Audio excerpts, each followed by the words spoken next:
Olá pessoal, vamos para mais uma aula. Agora a aula é sobre Platão e a teoria do conhecimento.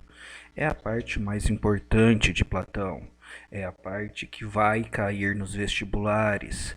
E se você não souber essa parte, você vai ter dificuldade depois com vários filósofos que seguem a ideia racionalista de Platão, tá? Só para fazer aqui um parêntese antes, o Platão, ele, ele é socrático, né? E ele, como discípulo de Sócrates, vai seguir muito a teoria de Sócrates. Muitas coisas que o Platão escreve, ele escreve tendo Sócrates como personagem. Em alguns, o Sócrates personagem está falando a ideia de Platão, principalmente nos livros, na sua fase já mais madura, mas né, não no começo, não nos seus primeiros livros. Já o Platão mais jovem, podemos dizer assim, ele vai escrever as ideias de Sócrates. Mas tanto as ideias de Platão como de Sócrates são muito parecidas, tá? Inclusive, Platão vai escrever em forma de diálogo só para poder seguir aquilo que o Sócrates queria, né? Que era a dialética dentro da teoria do conhecimento, e para Sócrates nada era melhor para se chegar à dialética do que o diálogo. Então Platão vai escrever em forma de diálogo, tá? Ele é um filósofo racionalista, assim como Sócrates era. Então vamos lá. Falou em racionalista. Isto vale até Kant. Kant modifica tudo. Não se esqueçam disto. Mas antes de Kant, se você pegar Sócrates, Platão, Santo Agostinho, René Descartes, eles seguem uma lógica que todo conhecimento se dá pela razão. Nós já nascemos com esta razão, por isto que é inato, tá? Se nós já nascemos, veio de algum lugar, o lugar que veio é a alma. Tomem cuidado, a alma é algo metafísico. Pode não ser o mesmo conceito que você ou eu temos de alma, tá? Se nascemos com isto e veio com a nossa alma, todos vão ter. Então é universal. E assim, dentro de uma linguagem filosófica, nós podemos falar que os racionalistas unem o sujeito ao objeto. Sujeito, quem pensa, objeto, que é pensado. Por quê? Porque se o conhecimento já está dentro de nós, significa que nós somos capazes de chegar à essência desse conhecimento. Então, se nós somos capazes de chegar à essência, ele precisa fazer parte de nós, porque nós não conseguimos chegar à essência de coisas exteriores. Então é por isso que eu, como sujeito, estou unido ao objeto, que é aquilo que eu penso, tá bom? Não se esqueça, pensou em racionalismo até Kant, você tem que seguir esta receita aqui, tá bom?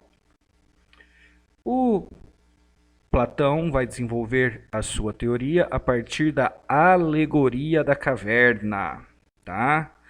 A alegoria da caverna, todo mundo já ouviu falar, de homens que estão aprisionados dentro de uma caverna, atrás deles tem uma fogueira, e passam pessoas, e ao passar essas pessoas, as suas sombras são projetadas na parede que está à frente desses prisioneiros. Então eles acreditam que aquelas sombras são as pessoas de verdade. Até que um dia alguém consegue se libertar, foge da caverna. Ao sair, tem muita dificuldade porque o sol o cega, mas com o passar do tempo, ao se acostumar com o sol, essa pessoa vai entender que lá dentro o que ele via era projeções, sombras, e que a realidade está fora da caverna. O que Platão... aí essa pessoa volta para a caverna, né? E ao voltar para a caverna, o Platão fala que e libertar os seus companheiros que estavam presos, essa pessoa é morta porque eles não querem sair da caverna. Para muitos, então, esse personagem da alegoria da caverna é Sócrates, que ousou sair da caverna e foi morto por isto, tá? Já teve perguntas no vestibular perguntando o que o Sol representa. O Sol representa a racionalidade, aquilo que te tira do mundo das projeções. As correntes é exatamente a doxá, ou seja, tudo aquilo que te prende dentro da caverna. Por quê? Porque a caverna é o mundo sensível. Tá? E fora da caverna é o mundo inteligível.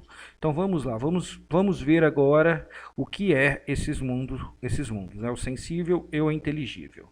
O mundo sensível é o nosso mundo, é o mundo físico, tá? E se ele é dentro da caverna, significa que ele é um mundo de aparência, de projeções. Então, o nosso mundo, segundo Platão, não é capaz de nos levar à verdade, tá? Já, por que isso? Né? Por que ele não é capaz de nos levar à verdade? Porque esse mundo, os nossos sentidos tendem a prevalecer. Então, Platão é contra os sentidos. Para ele, os sentidos nos enganam. Lembra muito quem, pessoal? Parmênides, né? E então aqui o que ocorre é um mundo de nossas opiniões ou da doxá, no qual os sentidos acabam nos enganando. A verdade, para Platão, está no mundo inteligível. O mundo inteligível é o mundo das ideias também. Eu gosto mais de chamar de mundo das ideias, tá? É lá que está toda a verdade. É lá que está a essência de tudo. Então, igual eu falo para vocês quando eu estou na sala de aula, o que é essa caneta? Aí os alunos olham e falam uma caneta. Eu falo, não, é uma projeção de uma caneta. A verdadeira caneta está no mundo das ideias. Esta é apenas uma projeção, afinal, essa caneta que eu mostro está no mundo sensível, logo, ela é apenas a aparência de algo que é uma essência que não faz parte do nosso mundo. Então, o mundo inteligível de Platão é metafísico, tá? A Unesp, por exemplo, já pediu para que os alunos separassem a ideia de essência e aparência dentro da alegoria da caverna para Platão. Vocês teriam que explicar tudo o que eu expliquei até agora nesta questão de segunda fase da Unesp, tá? Então vamos lá. O conhecimento, então a verdade não está em nosso mundo, né? Então, segundo Platão, tem 5 estágios para que nós chegamos ao conhecimento, tá? Eu vou dar o exemplo da caneta mesmo. Se eu pergunto para alguém o que, eu aponto uma caneta e pergunto o que é, a primeira coisa que as pessoas vão me falar é o nome. Vão falar, uma caneta. Aí se eu falar, não, me dê outra resposta. Desculpa. Aí geralmente eles vão falar, por exemplo, se a caneta for azul, vão falar, um objeto azul. Aí eu falo, não, é algo de se escrever na lousa, se for uma caneta, um pincel atômico, uma caneta de escrever na lousa branca. Então, na verdade, as pessoas estão me dando nome, imagem e definição das coisas. Isto é o que os nossos sentidos nos fornecem, mas segundo Platão, os nossos sentidos nos prendem no mundo sensível. Então, quando você fala o nome, a imagem ou a descrição, você está falando apenas a aparência daquilo. Então, o quarto passo é você descartar os 3 primeiros. E aí sim você buscar a essência daquilo. Olha aqui, a essência daquilo, o que está no mundo inteligível. Então, nós chamamos essa essência da coisa em si. Como que eu faço para chegar até essa essência? A partir daquilo que ele chama de reminiscência. Reminiscência nada mais é do que você relembrar. Então, Platão quer que você relembre tudo aquilo que a sua alma vivenciou no mundo inteligível, pois lá a sua alma entrou em contato com tudo que há no nosso mundo, inclusive com a caneta, tá? Mas a sua alma, ao vir para o nosso mundo, ela se uniu ao seu corpo. E segundo Platão, ela foi dividida em duas partes. A alma superior é a que lembra de tudo aquilo que você vivenciou lá, porque é a sua alma intelectiva, ou seja, é a parte da alma que guarda a sua racionalidade. Porém, ela foi sufocada pela alma inferior, que é a parte irracional. Por quê? Porque os seus sentidos prevalecem no mundo sensível. Então, os seus sentidos faz com que a sua racionalidade seja dominada.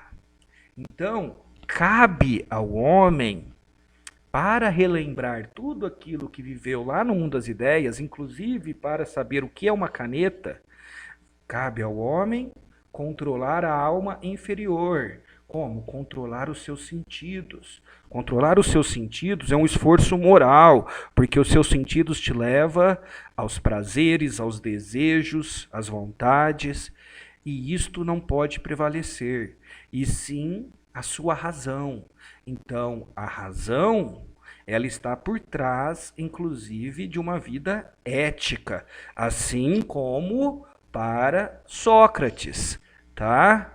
E ao prevalecer a sua razão, você está controlando os seus desejos e a alma superior que carrega essa racionalidade prevalece e você volta a partir deste pensamento racional ao mundo das ideias e você passa a ter a reminiscência de Platão. É isso, pessoal. Não é muito difícil, é tranquilo. Guardem, fiquem com Deus, até a próxima.